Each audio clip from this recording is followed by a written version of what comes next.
Adek, adek. Apa makanannya?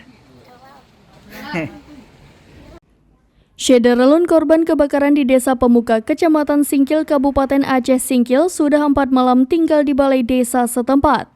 Mereka harus berbagi tempat tidur dan menyimpan barang dengan korban kebakaran lain. Begitu juga dengan kamar mandi harus bergantian atau menumpang di rumah tetangga.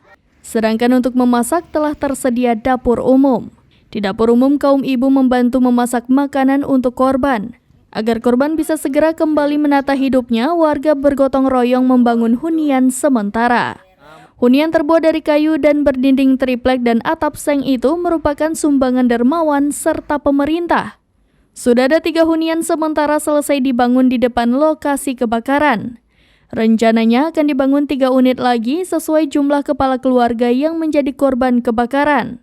Sementara itu, Dinas Catatan Sipil dan Kependudukan Aceh Singkil terlihat menyerahkan dokumen kependudukan kepada para korban, seperti KTP, kartu keluarga, dan dokumen kependudukan lainnya. Sebagaimana diketahui, puluhan jiwa kehilangan tempat tinggal dampak kebakaran rumah di Desa Pemuka, Kecamatan Singkil, Kabupaten Aceh Singkil pada Jumat 26 Mei 2023 jelang sholat Jumat.